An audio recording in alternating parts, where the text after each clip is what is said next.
There we go. All righty.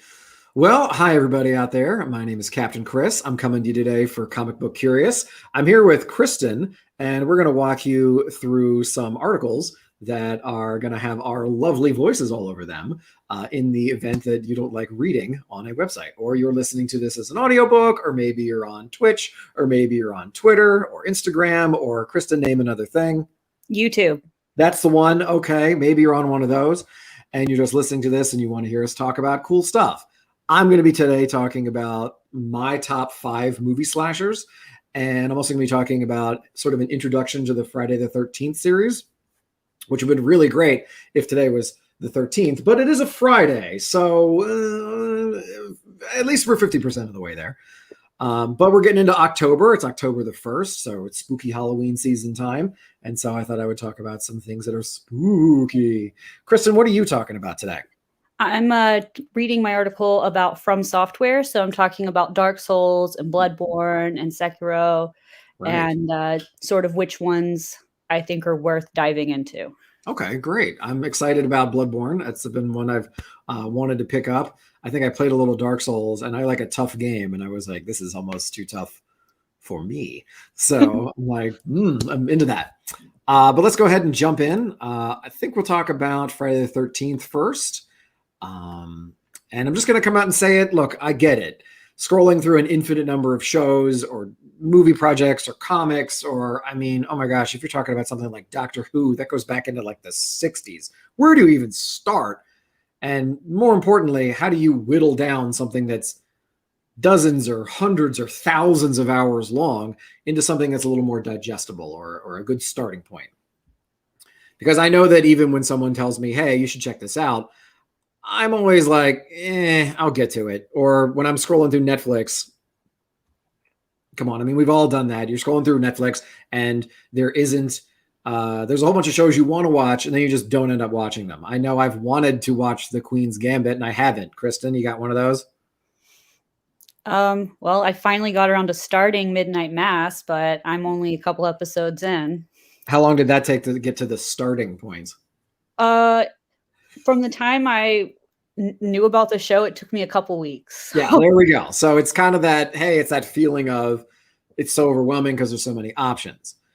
Today, I'm going to be talking about where I think you should start in Friday the 13th. And I'll also talk a little bit today about some movie slashers in a little bit, in which case, I guess the bridge there is Jason Voorhees. But if I had to pick just one Friday the 13th, I would not start with the first one.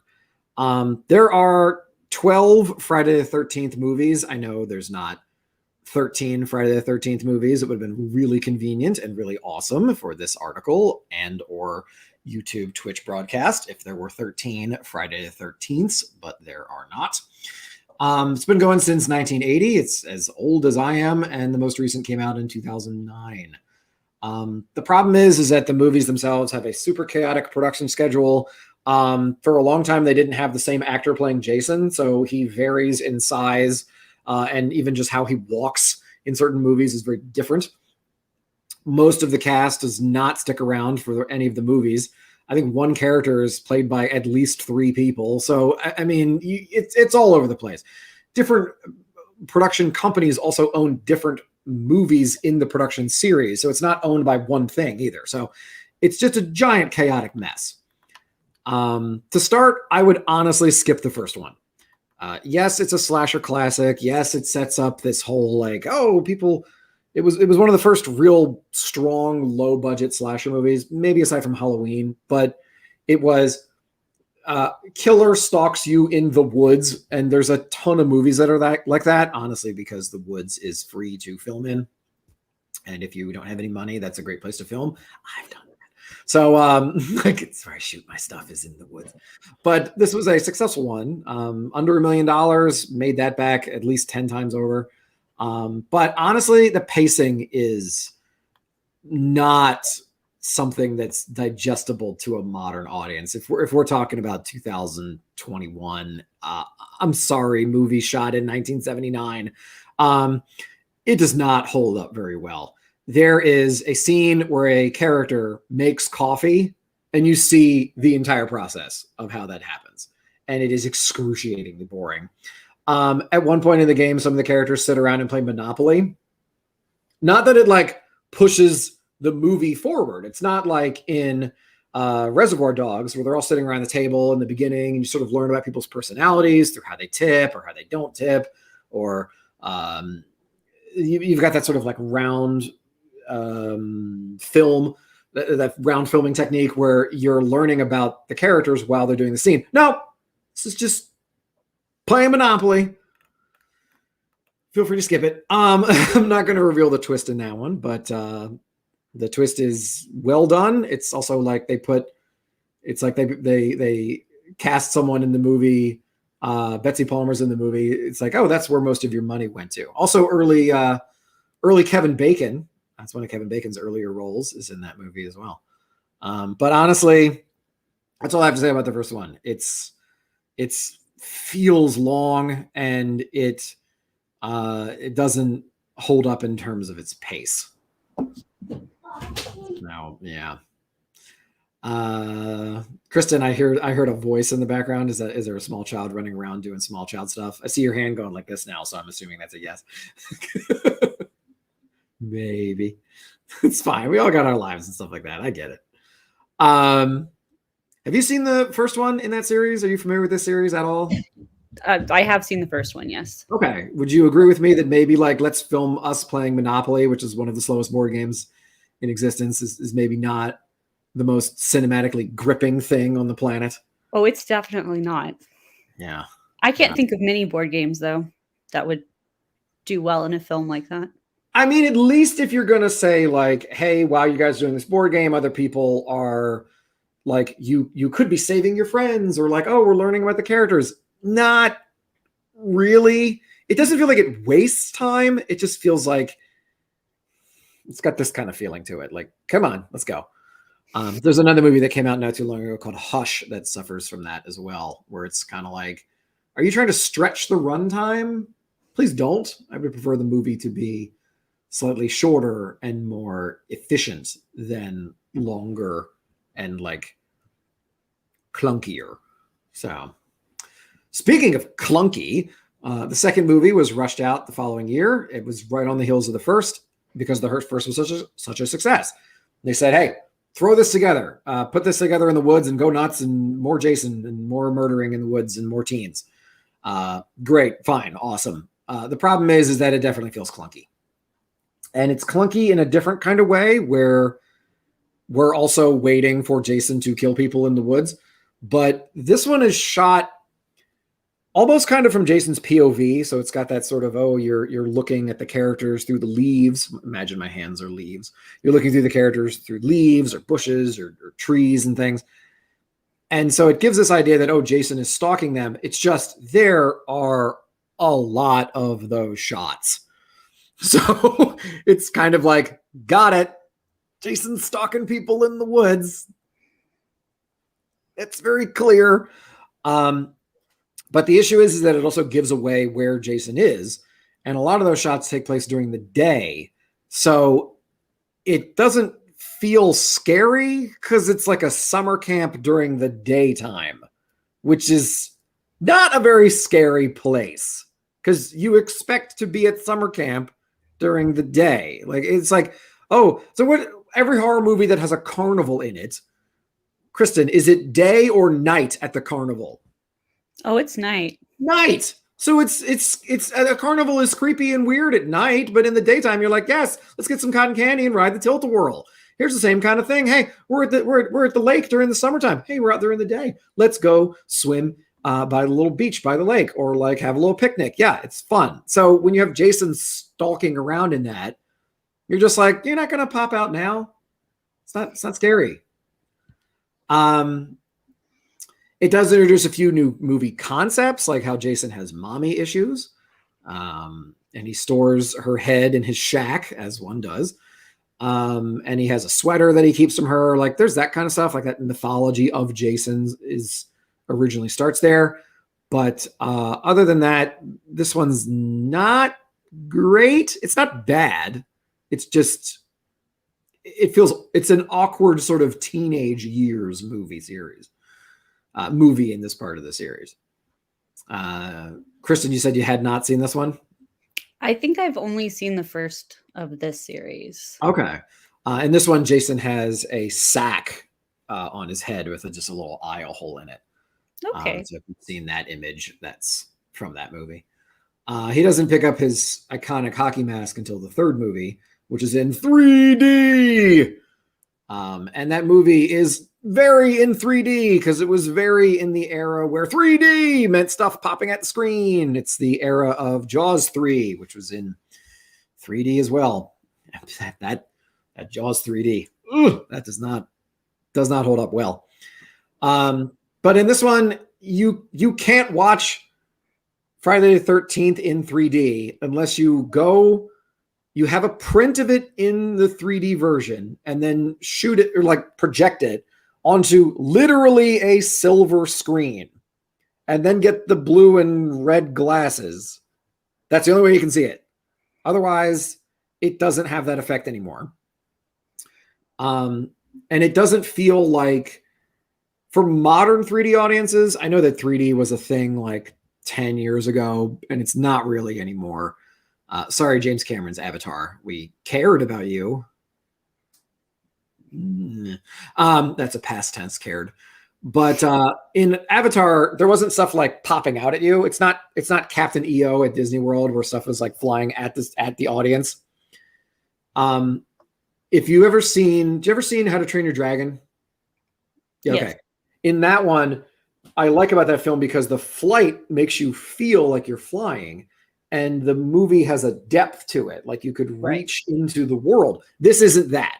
This is teens playing with yo-yos, and the yo-yos come at the camera, or like throwing popcorn at the camera, or there's a guy with a baseball bat and he's bringing the baseball bat back for the swing, and you're behind him, and the baseball bat, it comes into frame, and it's like, okay, but this is not in 3D anymore. So now it's just people holding up objects to the camera. Like, look, it's in your room. It's like, it's not. It's not. But it's 3D. It's not. Not in 2021, it's not. So that effect doesn't hold up anymore. And it's just distracting for the whole movie. There are some cool, like, chase scenes in it. That's good. Jason at the end just gets real beat up real bad. And this is also the movie where he gets his very iconic hockey mask. So he doesn't get the hockey mask till the third movie. And this is where he picks that up. But the movie is honestly just plagued with highly unnecessary 3D gimmicks that I guess if you edited all of them out would make the movie better. Jason is at least big in this one. I know it's gonna sound weird. Jason in part 2 is kind of undersized, and Jason in part 3, it's like, oh, you got a big guy to play a big giant murderous. Jason in those movies is like a hermit, like he just lives in the woods. Like, yes, he should be big and imposing. He should not be like 5'10". Like, that's not very big. Like, it's like you're under 2 meters tall. You're not cutting it as like a murderous rampaging beast. But in this one, there's some good, action at the end, but other than that, it's rough. Mostly because of the 3D gimmick that is now decades out of date. James Cameron should make a remake of that if he likes all these 3D cameras so much. Because I'm don't know about that Avatar, James Cameron. We're kind of waiting a while. Is my watch broken? Oh, wait, it doesn't exist. So, yeah. Anyway, I'm sure you're sitting around at this point like, you going to do all 12? No, I'm going to stop when we get to a good one, which is the next one. My pick for where you should start with Friday the 13th, if you're going to start the movie series, is to start with the fourth one. I know that sounds crazy, especially because you might have noticed if you look at them on a shelf, the fourth one says part 4, the final chapter. And it's like, I'm sorry, are you recommending we start at the end of the movie series for the beginning? Well, they didn't. Yes, honestly, yes. Also, spoiler alert, there's 12 of these movies, so it's clearly not the end. But this is the last one where Jason is more like a living person. In the future ones, he becomes like a zombie. So this is the last one where he's like actually supposed to be like a human being. In the movie series, they didn't number this one. They weren't like, oh, it's Friday the 13th part 4. They're like, no, it's final chapter. We're out. They put the part 4 on there when they made part 5. 2 and 3 didn't make that much money. Mostly because 2 was rushed and the gimmicky 3D kind of catered to an audience that wants gore, but also wants 3D, but also does not want the gore to be in 3D. Which is like, why are you throwing popcorn at the screen? You could be throwing like teeth or like blood. It's like, no, popcorn. It's like, I'm here for the gore. Come on. I'm not story. These movies are not really here for the story elements. But the 4th one is one of the highest grossing ones, if not, I think the highest grossing one when you compare it to inflation. Tom Savini came back to do all the really gory makeup work. Part of the deal with him returning was that he wanted to kill off Jason. So spoiler alert, Jason dies in this one. And they were all like, yeah, let's send this character out on a high note. Like, we are done with Jason. So they brought Tom Savini back to kill off the creation that he kind of made. So yeah, as crazy as it sounds, I'm going to suggest starting with the last one. There's a very basic reason too. The beginning is a tight 2 minutes of the first 3 movies. And it's at a camp. So, Kristen, what do you do at a camp when you're talking about something spooky? Oh, you sit around a campfire. And you do this during the day, like in part 2, or? No. Generally when it's night out. Yeah, so they sit around the campfire at night telling spooky stories about Jason. And the good news is Jason is excellent at murdering everyone in a movie. So good news. You don't have to bring back any recurring characters. It's just he's told more like as a myth or a fable, which is exactly what that setup should be. And it feels like it is so natural to tell a story in that way. And also it's going to save you like 6 hours of movie that you don't have to watch. It's going to sum that up in 2 minutes. And it sets a nice tone of that there's a mythology about this. In these movies, there's lots of fun characters. You can also see a lot of actors at the very kind of beginnings of their career. There is Crispin Glover, who was George McFly from Back to the Future. He also played the creepy thin man in that Charlie's Angels movie. Depending on what your poison is, do you like very specific Charlie's Angels movies or Back to the Future? Either way, he's that person. It's also got Corey Feldman in it, fresh off of his role from Gremlins. I really like Corey Feldman as an actor. As a kid actor, he feels very natural. Like, he feels like he is how a kid would react to something without being annoying. Did you see Iron Man 3, Kirsten? Wait, which one was that? Sorry. It's the one where at the very end, it's the one with not the Mandalorian, the Mandarin, where at the very end, Tony Stark's jumping in and out of all these different Iron Man suits that are flying around. Oh, yeah. Yes. That one. That movie also has a kid in it that isn't annoying. And I'm like, great. So you're muted, just so you know. That one also has a kid in it that isn't annoying, which I appreciate. And this one the same way. Corey Feldman is not irritating, and he brings a lot to the story, which I appreciate as a viewer.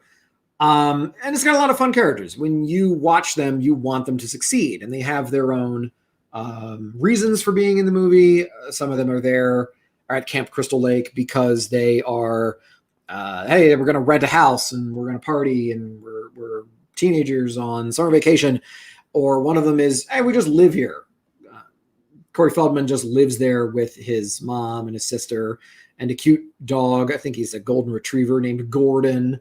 And they all just kind of live there together and they hang out. And it's like, okay, great. And you've got this sort of dichotomy between teenagers that are absolutely going to get ripped apart by Jason. And you're just like, yeah, I know what I'm here for. And this family where you're going, I kind of want these people to succeed. I kind of don't want to see Gordon be murdered by Jason because, like, please don't kill a dog.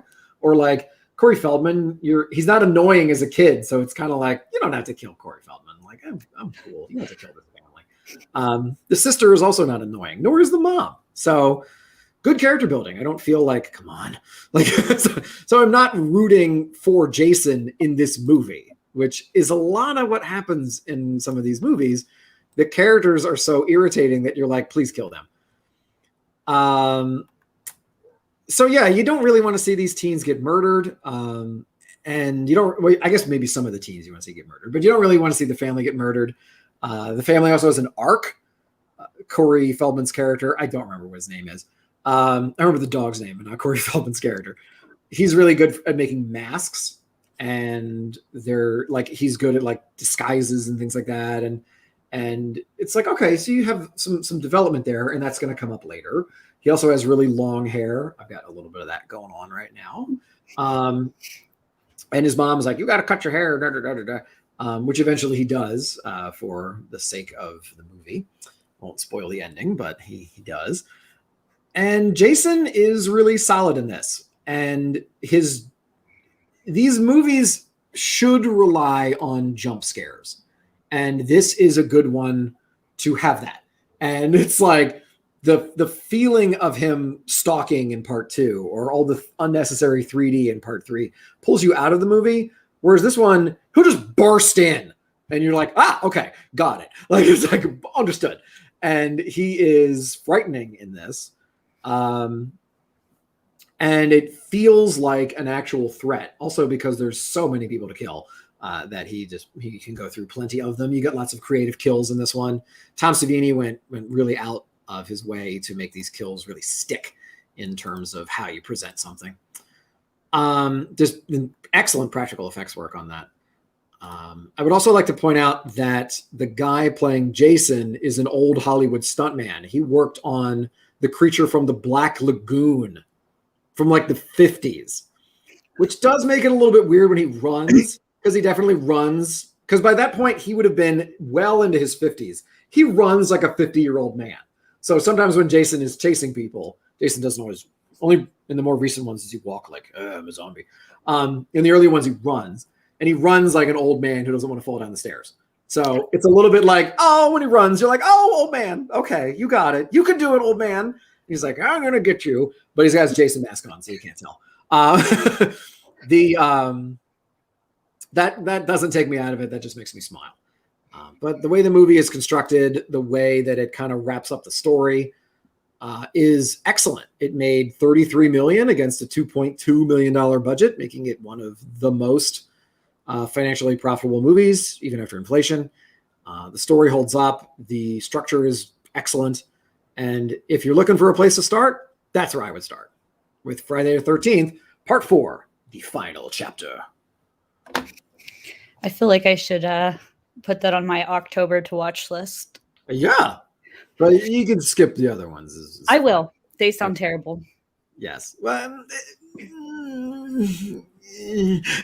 it's not part 8 where Jason goes to Manhattan, but mostly spends about an hour on a boat. Not in Manhattan. And for some reason, Camp Crystal Lake is connected to, like, I guess the river that would go to Manhattan. I'm not sure what that river is. There's a giant map behind me. I guess I could go check. It's that thing. What, the Hudson River, I guess? Either way, he's in Manhattan for like 20 minutes. It's not. Jason also goes to space at one point. That one's that one's not bad either. But start with part 4. Okay. The one that makes the most sense.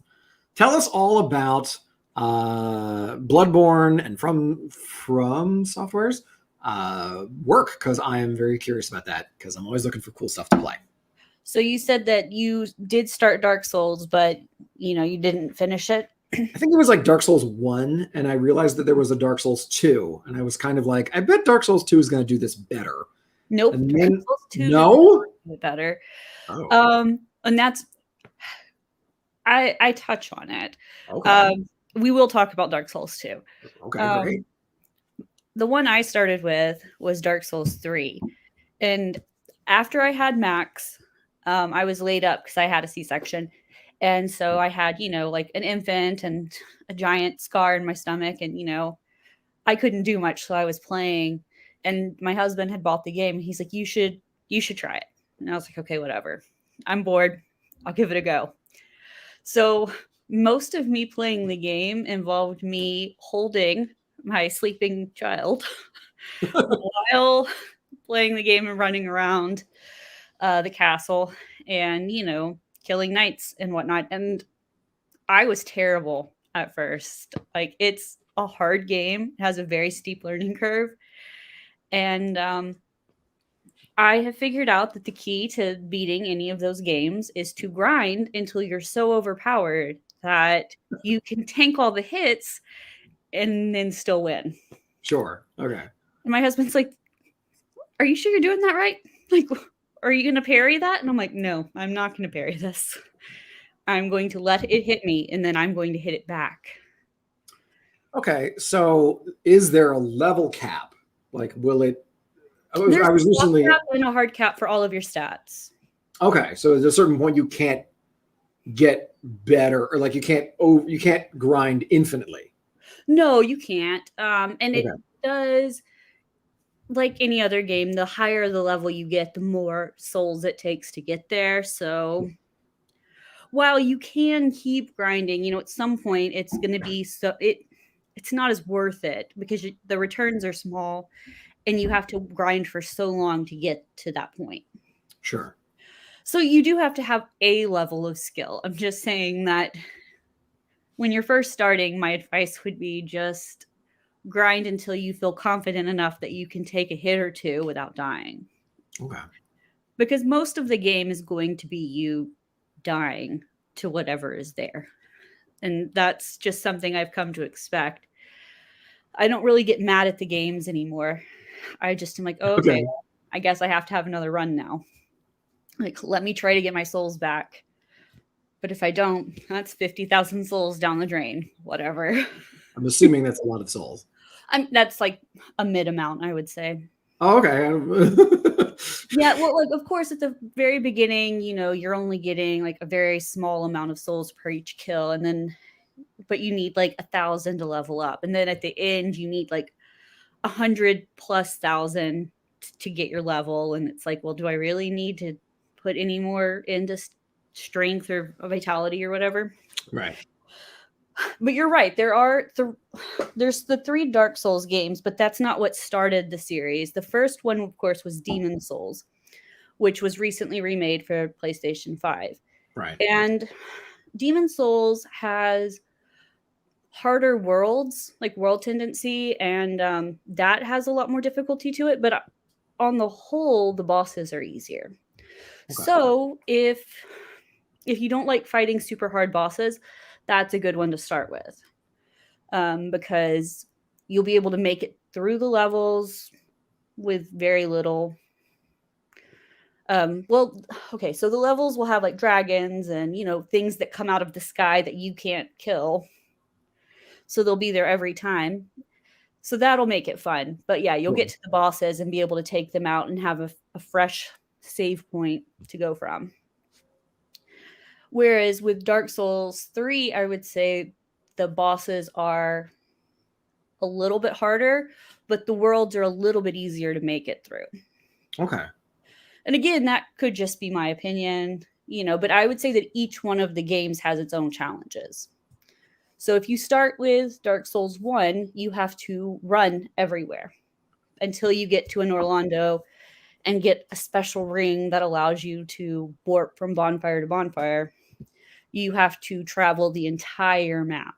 Whereas if you start with Dark Souls 3, you can immediately go from one bonfire to any other bonfire you've unlocked, meaning that you don't spend so much time running around. Right. So some people don't like the fact that, you can waste 10 minutes getting from one place to another, or however you want to look at it. I just look at it as grinding, but still. While you're running around, are you picking up items and stuff? There are items hidden throughout the level. All of the games have secret areas. Like some of them are walls that you can roll through or cut. And of course, like any good game, there's mimics. So, right. Okay. You have to Yeah. have that. Disguised treasure to leap out and kill you. Right. Okay. Oh yeah, and the chests are super creepy because they have this really long tongue coming out from the teeth, and it's on like these super thin twig legs with arms that reach out to try to grab you. The Gene So, Simmons of treasure chests. Got it. oh, definitely. And it's the first time it happens, it's very unsettling. It's like, whoa, what just happened? What did I do? I ask because I played a Souls-like game not too long ago. I played some of Jedi Fallen Order, not to get us off track, but in that one, I gave up because the treasure chests were like, hey, you should explore off and get some of these treasure chests. And they were all just cosmetics for an item I didn't want. In that game, you are given a very hideous poncho. And it's like, look, you can make the poncho be different colors. And I'm like, I've already turned the poncho off because it looks awful. Like, I don't want to make it. I don't care about the stupid cosmetics. Or like, hey, you could get a cosmetic for your lightsaber. I'm like, you mean that thing where both my hands are holding the whole time and it's third person and it's from behind, so I will never, ever see that cosmetic? Yes. Would you like to try to work this puzzle out for 20 minutes? No. Click. I was like, I'm done with that. So it's good to hear that in at least a From Software game, when you go out of your way to find cool new trinkets or treasure, they actually do something. Well, and you will find a bunch of armor. Like each game has a bunch of armor sets, and some people like to call it fashion souls, where you dress your character up as creatively as you want. Sure. But each of the outfits, of course, has a benefit. So, like frost resist, bleed resist. Right. Mine was just, this poncho is green, this poncho is blue. Does it do anything? No. You won't get that with FromSoft. Okay. You will get a thing to help you. You will find weapons and all sorts of stuff. Perfect. And that's, of course, one of my favorite things to do is try to collect all of the items because there's so many of them. Sure. Sometimes that's why I like to play video games, I think. Oh, you like to do the collect-a-thon thing. Yeah, I recently beat Banjo-Kazooie for the first time on Xbox, and I went through and got everything. That's a lot of things. I know, but it made me happy to do it. For those of you out there who don't know what Banjo-Kazooie is, it's so many things. But I'm glad that you and I have a different perspective on that. If it's too many things, I think the first time it was too many things, it was in Assassin's Creed 2, when the small child's like, I need feathers because I like them. And I was like, okay, you're dying and I'm related to you, so I'll help you with these feathers. He's like, well, good news. You've already got 8 feathers. I'm like, cool. He's like, 92 more feathers. And I'm like, and it's like, you'll get this cape. And I'm like, well, at least the cape does something. And then I just got a better cape from just doing something else. And he was like, you have 67 more feathers to go. I'm like, I'm not gonna do that. like the reward you're giving me is not as good as the thing that I have. So I'm sorry. Bye. I'd rather stab people with a sword in their spine or neck than find feathers on top of every building in all of Italy. Well, but if you're the type that wants to find all the feathers in all of Italy and occasionally stab a knife into a spine. You know what? I do like stabbing things as well. So Dark Souls is good for that. Yeah. Now, you said something about Dark Souls 2 doing it better. Okay. I never played it. I was just like, I know. I know. You're the theory. Yeah. Okay, so I'm going to just call him by his last name. Miyazaki from Software was responsible for the first. And then instead of making Dark Souls 2, he went on to make Bloodborne. And Dark Souls 2 and Bloodborne were made concurrently. Okay. And Dark Souls 2 was so bad that Miyazaki was like, I will come back to make Dark Souls 3 because I can't leave it like that. Even though he didn't really want to make a sequel at all. And so Dark Souls 2 takes place in, I think it's Lordran. and you don't have a shrine maiden. You have some other woman, and you're out in this field, and like it has some of the same mechanics. Obviously, you still have your heavy and your light attack, but it's, I don't know. I got bored about halfway through and was like, okay, I'm done. For someone that did a full collect everything in Banjo-Kazooie and you got bored from a game where you're murdering people and or demons, that's not a great sign. No, I mean, I keep telling myself I should go back and finish it. Like, come on, Kristen, you probably only have about half the game. And then I'm like, but I could play something else. Yeah. That's something I like. Sorry, Jedi Fallen Order. I did the same thing. Now I could do this. To make it feel any better, my husband started Fallen Order, and then he too was like, this is not doing it for me. And he quit playing it and was like, okay, I'm going on. I gotta tell you, my favorite part of that game was the first 5 minutes when you're just some dude working in a scrapyard, and like a thing that was not very Star Wars happened, and it was great, which was you're like listening to music, like pop music in Star Wars, and I'm like, oh my gosh, this Star Wars game has some culture in it. I was like, oh my gosh, these people are just like hanging out, listening to music, just taking stuff apart in a junkyard. I'm like, that's so relatable. You're doing like actual human stuff. It's not just like, I have the Force, I'm a Jedi. It's like, no, I work in a junkyard and I just cut these things apart.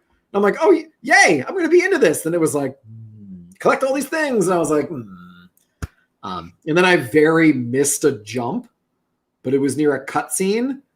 Like I super missed it. And the game was like, you made it. I'm like, I really didn't. Like I do not believe. Like what were you just watching? Because that wasn't. Yeah, I'm like, what were you? Yeah, exactly. What were you watching? The game.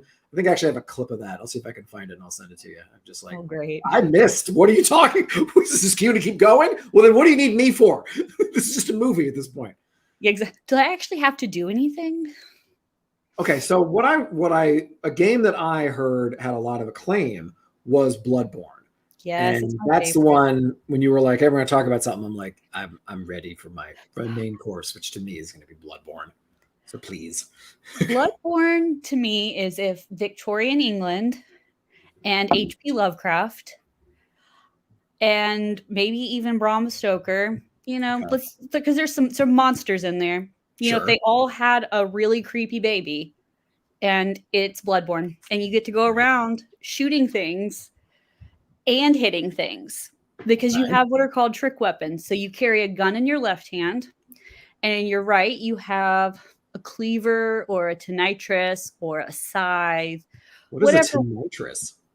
It looks like a giant mace, the ball with the spikes. Got it. Yeah. But it, you can like hit it and it sparks electricity. So it adds electric damage. Okay. So an electrical mace and or a gun. Yeah. And then it's a trick weapon because if you hit L1, you can combine them and they turn into one long weapon that has more reach. So you can hit farther away or like push. Nice. Depending on your attacks. Yeah. So it's wonderful. And Bloodborne is very hard, like harder than Dark Souls, in my opinion. Okay. So you start the game by waking up to some creepy old dude leaning over you, like his bandages over his eyes and his hair's all crazy. And he's wearing like a faded top hat. And he tells you that he's about to begin the blood treatment. Okay. And you're like, I don't know what's going on. I can't stop Aside from the top hat, that's just my Tuesday, but please continue. I mean, so some of us have more interesting lives than others, obviously. Please continue. Yes. As you're laying there from your treatment, these they're called messengers. They look kind of like old men babies that are really tiny. Okay. Come crawling up out and like, I don't know. And then out of a puddle of blood, a werewolf pops up. And then when you wake up, you have to go kill the werewolf, but you have no weapons. So you just have to go punch it to death. Okay. In order to get your weapons, you have to die because they're in the hunter's dream. So, Okay. But like that's sort of the whole game is you run around and there are tons of secrets there too. The DLC is amazing. You get to fight Ludwig the Accursed, and he is some sort of grotesque centaur-looking creature with extra limbs and a giant moonlight greatsword. When you Which said shows giant up. moon, I was like, are we talking about his butt? No, Like, moonlight greatsword. got it. Okay. Okay, the moon does play a big part though, because once you turn it into a blood moon, the amygdalas show up, and they're giant tentacle creatures that hang from the tops of the buildings and can come down and grab you. Nice. So, yeah, it Or definitely one or the other. it definitely has some wonderful like horror features, and the whole thing is set, like I said, in a Victorian London-esque type landscape where it's brick buildings and fog and torches and lanterns, and things just will come out of the mist at you. And of Cool. course, they all want to kill you. Sure. So, but I wouldn't Any other way. recommend, if you're going to start, like you were saying, start with the fourth movie. Don't start with Bloodborne. Okay, Don't because start it's too there. hard or too weird? Mostly because it's very hard. Like I got frustrated and quit halfway through the first time I played, went back and beat Dark Souls 1 and 3.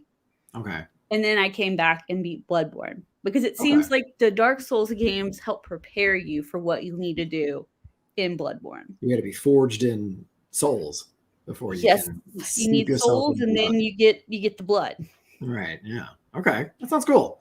Would you suggest one, or obviously not two, but one No, or three to start with? I suggest skipping 2 entirely. Sure. And the only difference between 1 and 3 that would sway you is quality of life changes. If you would Okay. like to have a game where you can sit at a bonfire and go to your next mission like quickly, go with 3. Okay. If you would like to see how the mechanic, like how it all works, then go ahead and start with the first one. Okay. For me, I might go quality of life, because when people talk about a quality of life improvement, I just did, not too long ago, I did a run of Fallout 1 with intelligence 1, charisma 1, which was weird. But you can't, like when you buy something, it will only transfer a certain amount of money. Like there's a max number of money you can hand someone. So if you want to buy something that's like 2,000, it'll only let you hand 999 units of money over. So you have to hand 999 and then 999 and then 2.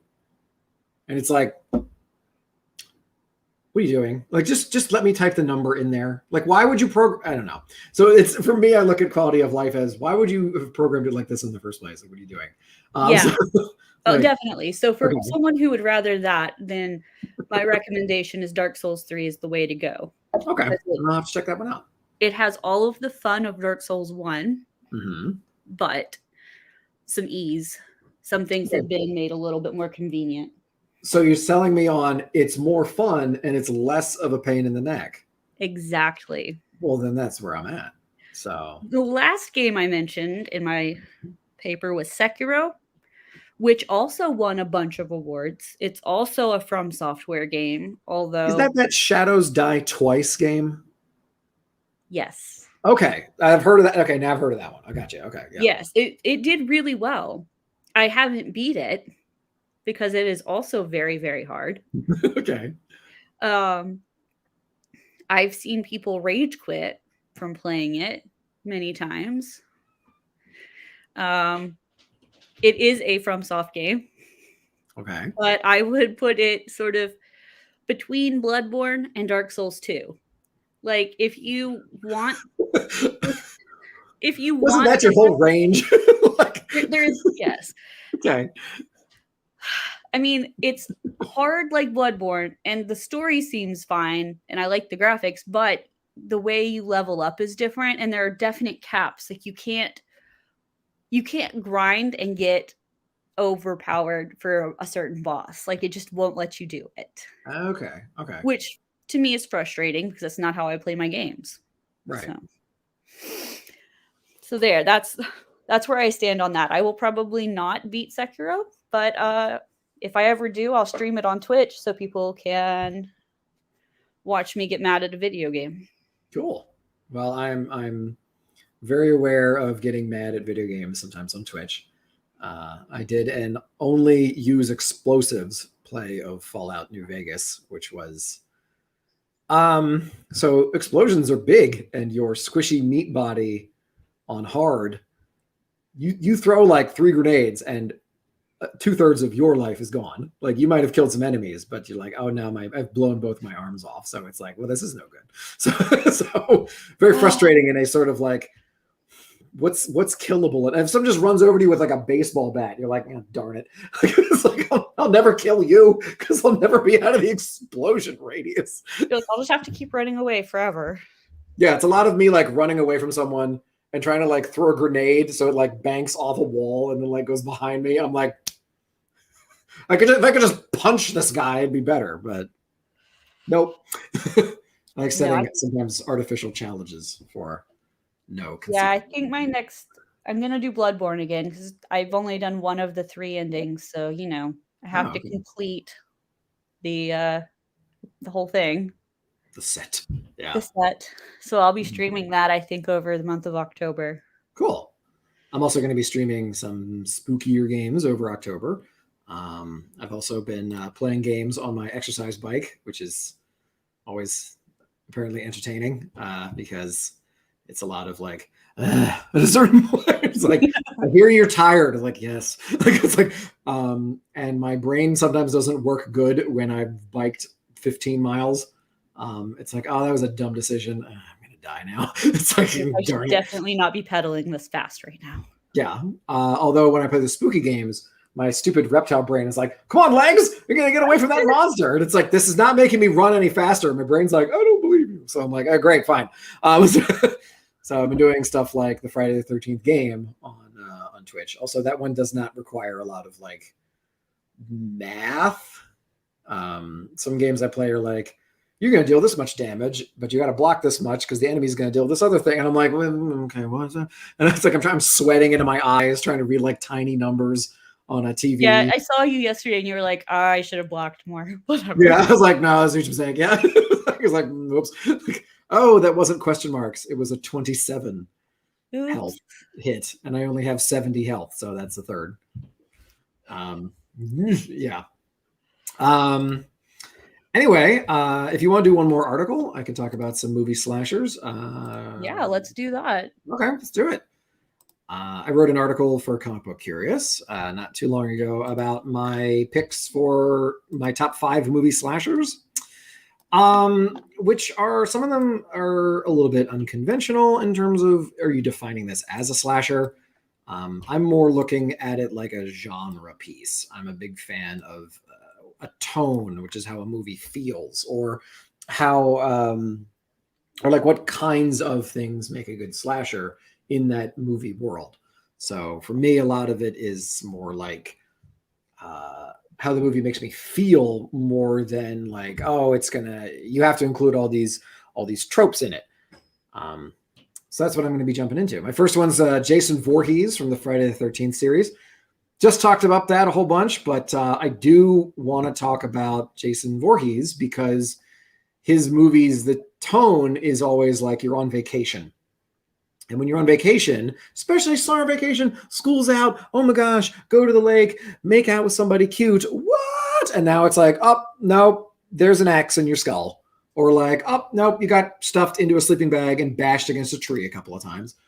Or one time if you're the MPAA and you censor that scene.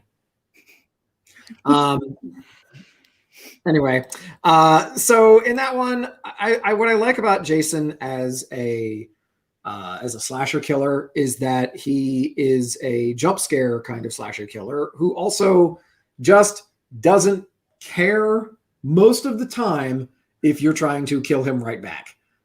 He gives not a single hoot attitude when it comes to bashing down a door or causing just an excessive amount of property damage. The practical effects when he does this are very realistic and usually very gory, but also involve real world stuff.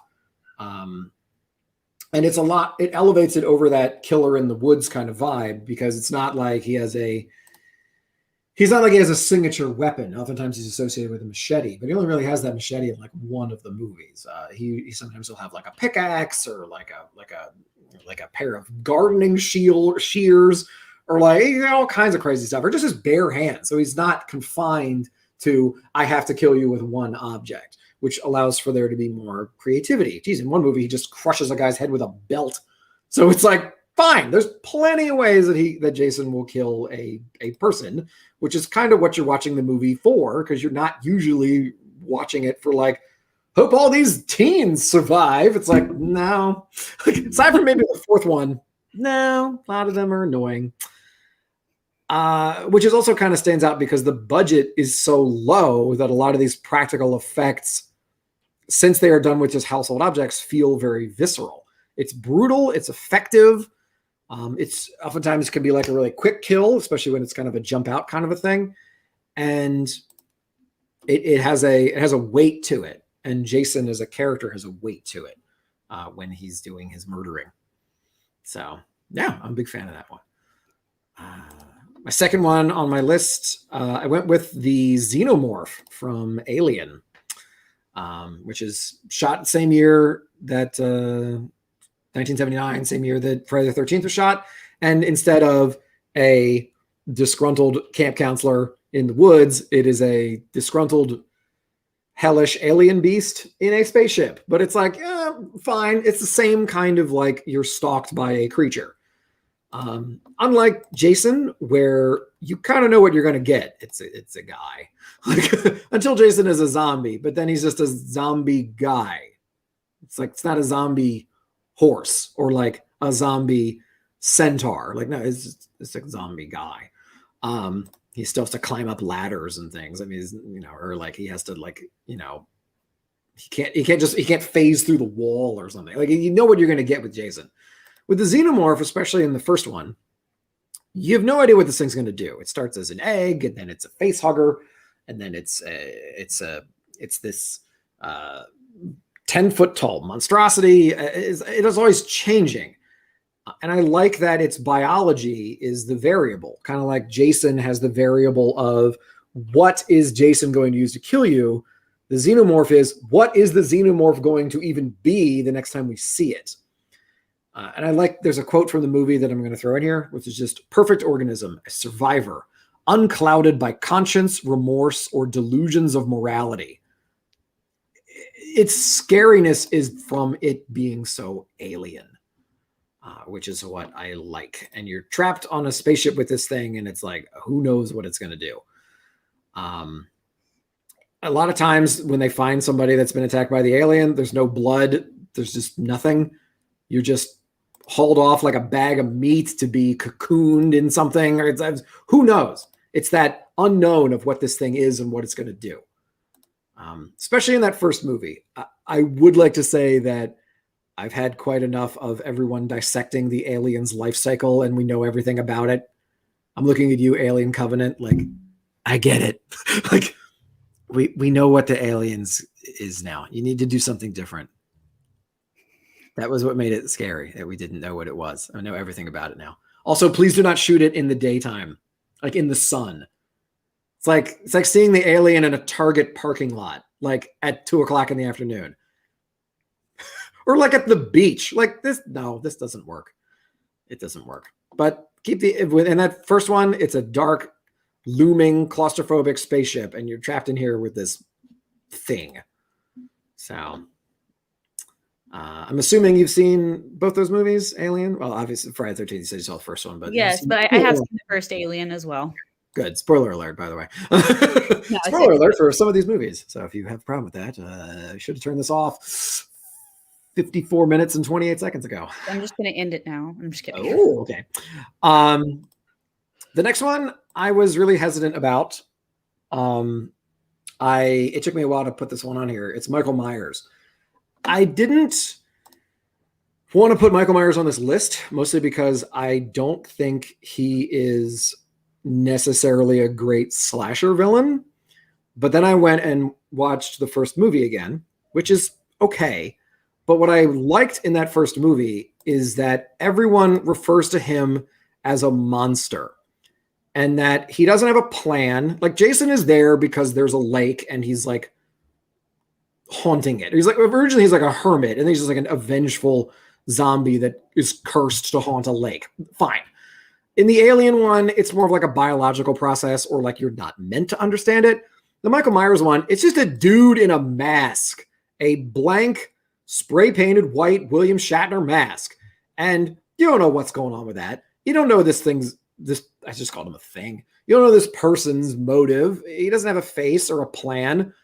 And in the movie, when I went back and rewatched it, there's a psychologist named Dr. Loomis, and he's spending so much time psychologically analyzing Michael Myers.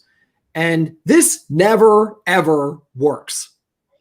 And it's like, oh, I'm trying to analyze Michael Myers, and it's futile, and it's like he is broken in some way, and he's insane, but also no one in the movie is trying to help this person. And it's like, Dr. Loomis, you're supposed to be like his psychologist. Like, honestly, this is your fault. Like, I get it that you're now hunting this guy with a gun, but also, like, you did this. Like, your bad job is kind of the reason we're here. It's sort of like if you ever watch Daredevil, and then Daredevil is like a lawyer, and then when he can't prosecute bad guys, he goes out and like hunts them at night. It's like, if you were a better lawyer, you wouldn't have to do the Daredevil part because you'd just be good at your job.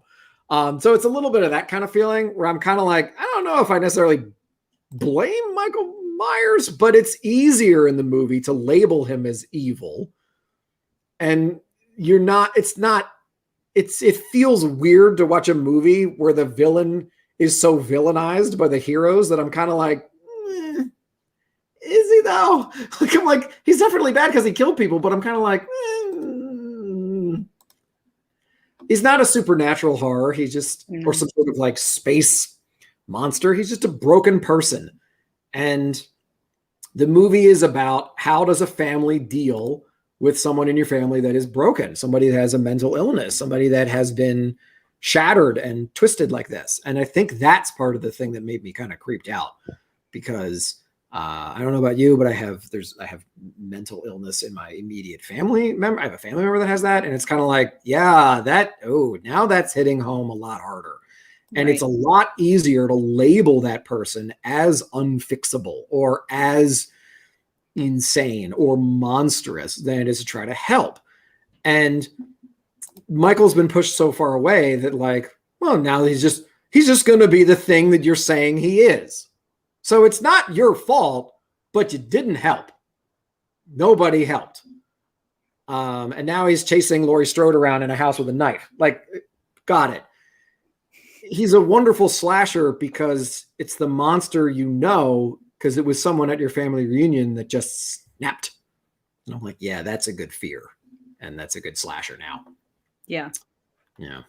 It's a there's a weird one to go back and watch. But I turned the corner on it. The other one I want to talk about is The Thing, from the movie The Thing. Okay, The Thing is one of my favorite movies. So have you seen The Thing, Kristen? I have not seen The Thing, but I read your article already. So okay. They made a remake of The Thing. Don't watch it. Okay. It's aside from the last like 3 minutes, it's bad. Okay. And I'm like, oh, watch the last 3 minutes and then watch the other movie. I'll watch the original. Actually, I'm making an article to make movies better by not watching certain parts of them. Oh, good. So The Thing is on there. The first 2 minutes of The Thing, don't watch them. Watch the last 3 minutes of the remake of The Thing and skip the first 2 minutes of the 1984 Thing. You're just going to have to make your own versions of the film. I sometimes do that with my editing software. I made my own version of the Phantom Menace. It's a cool 24 minutes down from 2 hours, 8 minutes. That's awesome. So, yeah. Sorry, Pod Race. My son's favorite part, but okay. I honestly, when I went to see that movie, I fell asleep during the pod race. And I woke up and C-3PO was like, he still has to complete 2 more circuits. And I was like, oh my God. Like, well, I can take another nap. I get it. How can he not lose? Like, it's like you've bet everything on him winning. There isn't going to be a movie if he loses, unless like he does lose and then Obi-Wan or then Qui-Gon Jinn just kills everyone and it shows Anakin Skywalker, hey, if you lose, murder everybody and just take it. That would have been cool. No, he just wins. Oh, got it. Because he's like space Jesus. You know what? This is not the time for me to complain about Star Wars because that's going to be another hour. And Kirsten's like, I have things to do. I actually have 2 more meetings after this, so you know. Oh, well, then we're just going to talk about The Thing, and we're going to talk about my last Freddy one. Krueger. Yeah, Freddy Krueger. So The Thing, as you mentioned earlier, with a mimic, The Thing is a shape-shifting monster that can mimic anyone or anything and can live in and replicate its victims, means that you can't be alone. And the movie takes place in the Antarctic on a research station where you are as far from anybody else on the planet as you could possibly be. And it's so like it's that like episode of the X-Files where they're in the Antarctic and there's the creature in them and they don't know who has it, and that's where they got that idea. Yeah, it's like that's that like one. a very There you go. rip-off.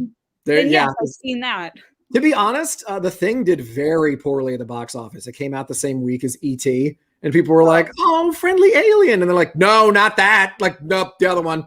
Like, I don't want to watch a mimic rip a guy in half with its face. Like, no, I don't want to watch this. So it's like I don't blame you because it's also very gory.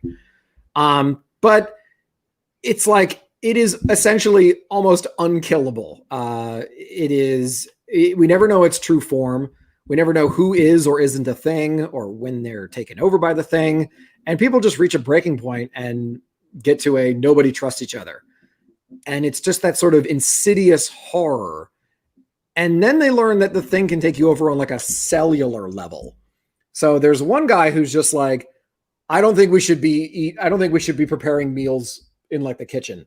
We should just eat out of cans. And it's like, that's a good point. And that guy eventually just walking around with like a jar of acid to be like, if something attacks me, I'll just try to dissolve it. And then at one point, you just find his burned glasses outside. And people are like, what happened to this dude? It's like, I don't know. I've watched that movie 10 times and I have no idea what happened to him. And the characters are like, I don't know. Maybe he tried to burn himself because he felt like it was taking over him. Maybe he fought it and lost. Who knows? And it's that mystery of like, what's happening? Combined with there is no escape. Oh, P.S. If the thing escapes, it will consume the entire population of Earth in about 3 years. It's like, oh, So, that entire group of people is just sacrificed now. It's like, are you getting out of here? Or maybe you shouldn't. No, you definitely shouldn't. Yeah. But I don't want to talk anymore about The Thing because it's great. That's a good wintertime movie because it's very winter. What with the Antarctic and all. Christmas movies, yay. Last one I want to talk about is Freddy Krueger. I don't think there's a better place to attack people than when they're trying to sleep. And we've all had those nightmares, and those nightmares stick. And they last a couple days, and there's that feeling to it. And I know I don't like it when people try to describe a dream to me because I can't ever picture what they're picturing, and it always makes them annoyed that they can't describe it to me. And I felt the exact same way. I had every like couple years I'll have this like a bad dream, like a nightmare, and it's one I've had since I can vividly remember as being like 7, and it's very similar. Something about like a chain moving through a pipe. And the chain just gets bigger. And it's like, how is that scary? I'm like, it's scary. And like, but Kristen's I see you looking at me right now, like a chain and a pipe, like, but you can't describe it. And now it's that plus a sadistic child murderer killing you with razor blades on his hands. So your solution to don't get killed in your dreams is either never sleep again, in which case you'll just die, or go to sleep and also you'll die in a nightmarish, usually ironically humorous scenario.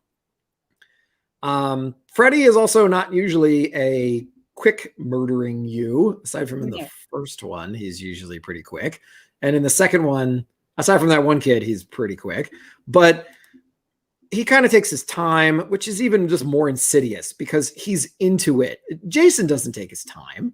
The thing doesn't take its time, and the alien is just biology. And Michael Myers is like, I've got to murder and get out of here before I'm legitimately shot by the cops. Freddy Krueger has infinity to get you. And he's patient. And honestly, like, Robert Englund is excellent in that role. He played Jason. He played Freddy all the way through. Aside from the remake in 2000, what was that? 8-ish, 2008, 2010, somewhere in there, when it was Jack Hurley, the guy who played Rorschach in the Watchmen movie. Okay. Yes. That guy. Jackie O'Hurley, I think is his name. He did an okay job as Freddy, but Robert Englund has such a lining with the character that they are almost inseparable. I'm also writing a Friday the 13th starter guide because there's a lot of those movies. And there was also a TV series, which is like, okay. So we're going to do one of those. We're not going to talk about that one today because I haven't finished it yet. And I was also told to, hey, Chris, keep your rambling to under 9 hours, please. Yeah. But in terms of places to be killed, I mean, this is someone who's going to tap into your deepest fears and then kill you with them. I remember this girl was afraid of insects. And she like found a bug in some chips she was eating and like stamps on the bug. And I'm watching the movie like, and what's going to happen to you? And it's like, that was turned way higher than I thought it was going to be. It involved like her dad abusing her. And then like, she's like, I'm going to lift weights so I can like punch my dad if he's going to hit me. And then so Freddy breaks her arms, which then grow back as bug arms. And she is slowly transformed into a roach after she falls into a glue trap, which then gets her face stuck on it, which rips her whole face off, revealing a cockroach underneath, and then is squished by Freddy inside of the roach motel, which is like, yikes. like, which one of the movies was that in? Fourth one. Okay, about 6. I haven't seen that particular. Okay, that's in the fourth one. The fourth one's like, oh, there's some creativity. Yeah. Yeah, I'm going to get into that one later, but yeah, the fourth one, yeah, there's lots of, and it's fun because it's a dream. So you can do all kinds of crazy dream stuff. It's Jason. You couldn't do that in Friday the 13th. You couldn't do that in Halloween because Michael Myers is just a dude. Jason is eventually a zombie, but like, aside from the setting, he can't do it. Granted, at one point he goes to space, but then I imagine you kill people with space stuff. You're not going to kill somebody with like a circular saw from a construction site. No, this is on a spaceship. You're going to kill someone with like a laser gun or some liquid nitrogen that for some reason is in a science lab. Fine, but you're not going to do that in like, Michael Myers is not going to kill you with liquid nitrogen in a science lab. Why would he be there? But in a dream, you can be anywhere. Exactly. Yeah. Love it. Yeah. So I think that Freddy is my favorite one, especially because he keeps escalating that threat. There's a line from one of the movies I always remember where at a certain point he's killed everybody that lives on Elm Street. And someone's trying to like talk to him in their dream about like, so what are you going to do? Like, honestly, obviously I'm going to die, but like, what are you going to do after you kill me? Like, will you fade away as a ghost? He's like, no, every town can have an Elm Street. And this crooked Elm Street sign like pops up out of the ground. And I'm like, nice. Like, great. That is an excellent escalation of threat. And the person's face is like, oh, it's like, yeah, sorry, dude. Like, you're not going to get out of this one. Like, so was Johnny Depp in the first one? Yes, Johnny Depp is in the first one. Yeah, that's the one I've seen, and I like the ending there because you don't really know if you're still in the dream or if they've actually woken up or what, and you're like they're never waking up. A lot of that ending was like bolted on. They were like, I think New Line Cinema was like, hey, we want like a different ending here. Can you like put an ending on this? Which is why when she gets like pulled into the house, it's very a mannequin. It's like, yeah, we were out of money by this point. It's like, sorry. So that was one of those, that was a reshoot, but yeah, I like that there's that quality of, well, when exactly did you wake up? Or was this entire movie a dream? Exactly. Like, where are we in the dream process here? Yeah. Have we just been watching a dream for like the last hour? So yeah, pretty cool. I like that stuff. Anyway, Kristen, I've had fun talking to you today, talking about cool stuff that I enjoy. Thank you for steering me correctly about Dark Souls, so I know not to step on that landmine that is Dark Souls 2. Appreciate it. I'm sure some people really enjoy the game, so like maybe don't avoid it forever. You know what? I tell you what, deprioritizing Dark Souls 2. There we go. Okay. All right. Well, I'm sold now. But I had fun today. I hope you did as well. I hope you, audience, for Comic Book Curious, also had fun watching us talk about this, that, and the other. Our articles are up on the Comic Book Curious website. You can check them out there. They're also on Twitter. There's some links. Facebook has links. That's the one. Kristen's like, I'm covering. I got you. Yes, the things that you forget. So I appreciate it. Thank you. And we'll do this again sometime. And we'll talk about other spooky stuff as we get into October and playing some spooky games. So, yeah, we have the whole month to do horror. I'm going to do some Phasmophobia, which they did a whole bunch of updates for. And I'm like, no, you were scary enough as it is. I'm like, okay. But I like scary, so we'll do that. At least anyway, I'm Captain Chris. Kristen. All right. And we will catch you around. Bye. Bye.